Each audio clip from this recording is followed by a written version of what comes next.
Welcome to the Daily Influence, where our mission is to deliver a daily dose of positive influence that can uplift you personally or be shared within your sphere of influence. While not every episode may directly apply to your unique circumstances, we strive to provide insights and inspiration relevant to most people's daily, weekly, and monthly lives. Whether you are tuning in during the morning, noon, or night, the Daily Influence is here for you. Listen, share, and embrace the power of influence in your life. Welcome to Daily Influence. I'm your host, Gregg-Brooke Koleno, and today I'm honored to have a truly inspiring guest, Dr. Angela Brooks. Dr. Angela has dedicated her life's work to seeing the magic in all children, but her impact extends far beyond the classroom. As a social, emotional, and well-being facilitator, systems designer, and coach, she focuses on helping adults, especially leaders, develop their emotional intelligence and well-being to drive real results. Her leadership development work, including her doctoral research, centers on supporting organizations in creating meaningful change by investing in the personal and professional growth of their people. She's also a choice mom and passionate about guiding others to live their most authentic and joyful lives. I can't wait to dive into this conversation, so let's get started. Dr. Angela, could you share a bit about your background and what led you to where you are today? Yes, thank you. Thank you for having me again. This is such an honor. So I have always, my parents told me I was always that kid that was like, oh, what's wrong with that child? Like looking out for other children. And my teachers would call my mom and say, oh, this is what she did. And so I guess from the beginning, I had this kind of knowing or understanding, this empathy, right, for helping others. And that path led me to being an educator. And then most specifically and recently, what led me to social, emotional, and well-being is as I was a teacher, people would ask me, like, how do you get kids to engage like they do? Like most of your kids are like joyful and engaging. I'm like, I don't know. Let's figure it out. So I connected with actually Dr. Fine at Loyola University. And she ended up being one of the most influential women in my life. And she was my advisor through my doctorate. So she encouraged me to apply. She said, let's do some research. But what I think you're talking about is social emotional learning. And there's the collaborative for academic, social, and emotional learning right here in our backyard. So I'm like, great. So that started me on the trajectory. And then everything has unfolded from there to leading a building, being a principal, investing in others, and seeing that collective agency is really important. How are we empowering, leaning into others, loving them so that they can see their gifts and that we can see our own gifts and spread that? Oh, what a wonderful journey. Thank you for sharing that. Many leaders come into coaching expecting to focus solely on their work and their teams.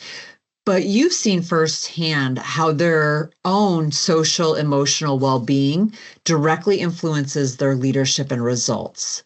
Can you share an example of how this plays out in organizations? Absolutely.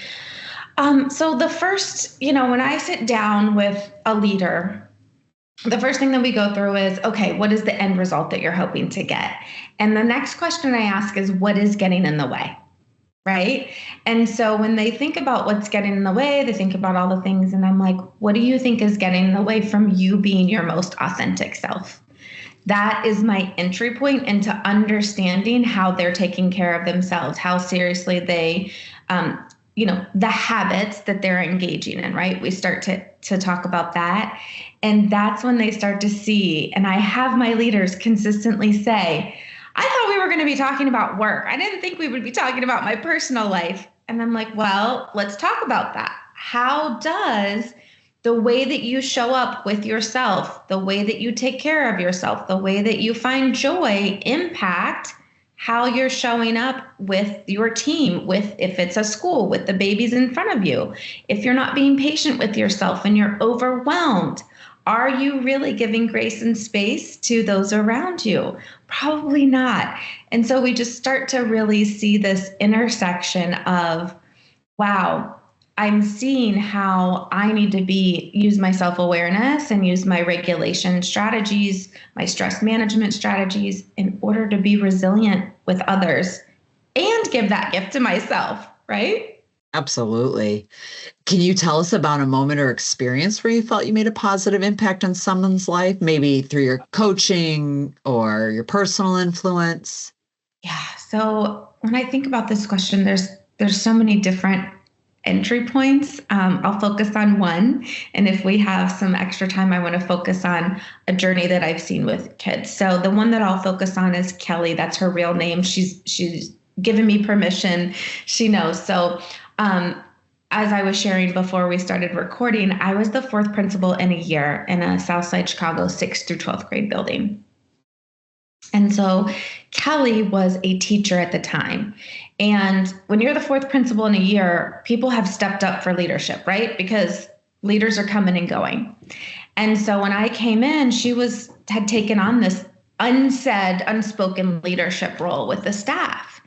And what I noticed, she's one of the most amazing teachers I've ever seen in my life. I'm not kidding. She can teach anything, talk to any kid. Like, she's magic with humans. And it just exudes, her light exudes. And I pulled her in and I said, hey, I see this in you. I see your magic, and you're using your leadership in a toxic way. And I know. And she was like, okay. And I said, what I'd like to offer is, I see leadership in you. I'd like to offer that I could coach you, and let's really think about how we can grow you in the school, and then how you want to grow in your future. So that was about February, and she wasn't, that's a lot. That's hard to take, right? And the one thing I always say is, I promise I will speak truth, even if it's hard to hear. And I will be mindful that if it's hurtful, let's talk it out. We can talk through anything. And so she kind of avoided me for a while. Then in August, we were having a retreat. She came early and she said, I just want you to know I need to apologize to you for how I've shown up, and I want to take you up on your offer.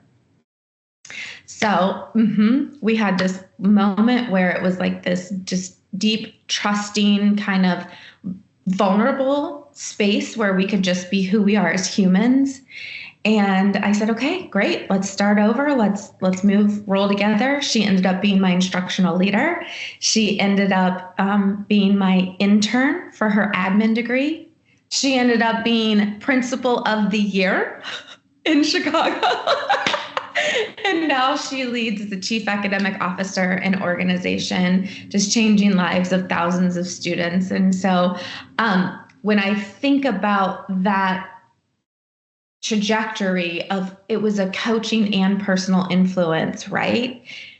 And we set systems up for success. So I'm not saying like, oh, it was all this, it's just my wonderful leadership.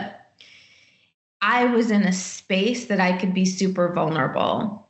And that is a testament to what I coach on. How can you get in a place where the people that you're working with, that you're leading, can almost tell you about yourself, right? When you mess up. And she was able to do that with me. I was able to do that with her. And for the greater good of our community, we were able to say, yes, let's grow personally and professionally, but for the greater collective of our school, and ultimately, her career and my career. So we're still really good friends. It's super fun. Oh my gosh. I love so many aspects of that story. Like, Dr. Angela, that was amazing. Thank you for sharing. That is such a perfect example of how we believe at the Iron Team series, as humans, our most important responsibility is our influence. And that's the influence we have on ourselves and those around us.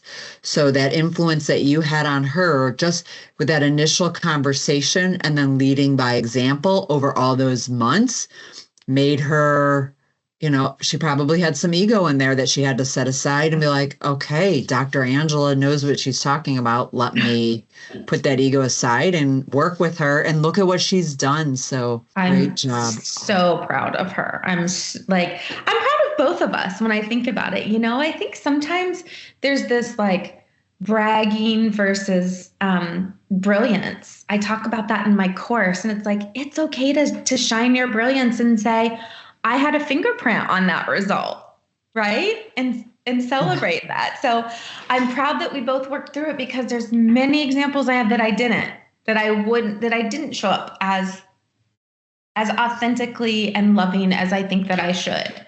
And so that's one example where we both really just dug in. I'm a firm believer you have to share those accomplishments and wins. People need to know about them. It's going to help them, and more than you'll ever know. It's just like that stone in the water and all the ripples that go out from it. Like sharing that story, others it'll affect others in a positive way. Thank you for sharing it. You're welcome. You talk about helping people live their most authentic, joyful lives. Why do you think it is such a crucial element of leadership and success, both personally and professionally? I was thinking about this a lot.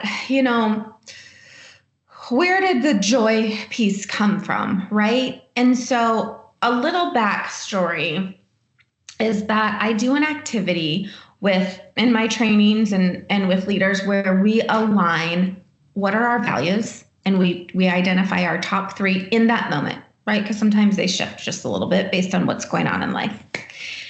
And I was literally in the middle of a training. I'm not kidding. This was so embarrassing. And I was having them do their activity. And when they go do their activity, I did it. And joy was one of my top 3. And I asked people to go identify evidence that you have in your habits, not one time, in your habits of living. Why could I not find any for joy at that time in my life? Like, I had no evidence of like true, deep in my soul joy. And I was like, okay. And I cried during the training. I was like, oh my God, this is like, it took my breath away. But what that did is catapult this into, we have to find evidence of joy, right? We have to find what makes our soul shine, because when we find those little moments and we know and we can identify how does that make us feel? What's happening, right? We tie in the neuroscience in our brain and the happy chemicals going. Now I have an elevated bar of, this is how I want to feel most of the time. This is what makes me feel good. Now let's backstep that and say, what are the little things in the little moments that bring stress that I can still feel that joy? I can still feel that level of positive being in my body, and I can notice when it's off. So then when I notice it's off, I can do something about it. I can live in my power. And that just brings calm. That brings, a lot of good energy to ourselves that then we can give to others. But it has to be joy, right? In any moment. I say to teams, if you see me pop some grape bubble gum into my mouth during a training, it's probably because I'm feeling a little way that I need some joy. I'm probably a little stressed in the moment, right? And it's okay. I love that, sitting with yourself and finding what brings you joy. But I love that example that you shared about the grape bubble gum, because it could be just something as simple as that. It's something as simple as that. It could be, we have generationally going to get ice cream with grandparents is like literally my mom with her grandparents, me with my grandparents, now my daughter with Elliot, with my mom and dad, and with me. And that's another example. It's like, okay, it's been a day, E for mama. You want to go get some joy? Like, let's go get a Twister of ice cream. And we do, and we giggle. And it's like simple little things, but we have to identify what it is, how we're intentional, and know when we haven't been doing that, right? It could be something as big as a day to go for a hike too.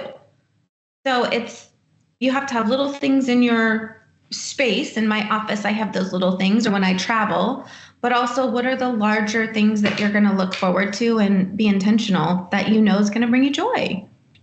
I love that. Thank you for sharing that. In your work, what are some of the biggest mindset shifts or challenges that leaders face when it comes to prioritizing their own well-being, and how do you help them move past the resistance? Time. The number one thing, especially with leaders, is time. And a lot of my research that I've been doing the last couple of years on well-being, adult well-being, social emotional fluency, we're very isolated, right? Leaders, especially my women, my female leaders, can feel very isolated. And my moms. And so it's like, how do we make sure that we give time? And they're like, I just can't, I'm overwhelmed. I don't even have time to think about it. It's another thing I have to think about. And I say, it can be 30 seconds. So if you don't meditate or if you don't take time to quiet your brain, literally set your timer on and be like, whoa, I am feeling super overwhelmed right now. 30 seconds, quiet. Just let your mind be quiet. Start there. And I used to model this in my office. People would be able to see in, and through the little window of my door. And I said, if the lights are off and you see in my chair like this, that means I'm taking my time. I just need to use my strategies that help me feel good. Now let's identify what are some. Is it breathing? Is it listening to a song? Is it those things that bring you joy? Is it looking through photos, the things that you're grateful for, right? There's lots of little moments. The second thing that I tell them is setting intentions. So book your meetings so that if you have a 30-minute time block, book them for 25 so that you have 5 minutes if you need to calm down, close out whatever is in that meeting, and set your intention of what you want to get out of the next meeting. And I just coached a leader on this. And after one session, she said she's had 2 people come up to her and say, what is different about you? There's something going on about how you're just showing up, like you're really listening. And she's like, it's because all I've been focused on is setting my intention before I go into my interactions with people, whatever meeting that is. It's brilliant. So finding the time and not thinking it needs to be this 45-minute thing or this extra thing. It literally is those little, I call them the little micro moments. Find the magic in the micro moments and take it, do it. So helpful, especially today in our fast-paced society. Yeah. It's like, give yourself space and grace. You're not meant to keep going all the time. You're not. It's not going to be helpful for anyone. So true. What message or words of encouragement would you like to share with our listeners who would like to make a positive influence or be more intentional about leading with positive influence and making a difference in the lives of others? Yeah, I think the biggest piece is really pausing and just being intentional. Is there time in your day where you literally can think about, how do I want to show up today? What do I want to receive for myself, and what do I want to give to others? Like literally just start your day with, how am I going to love on myself? How do I want to love on others? If you just let that mull around in your head, you absolutely will be able to make that influence. And then, if people are interested in working with me further, they absolutely can go to my website, sign up for my email. So drangelabrooks.com.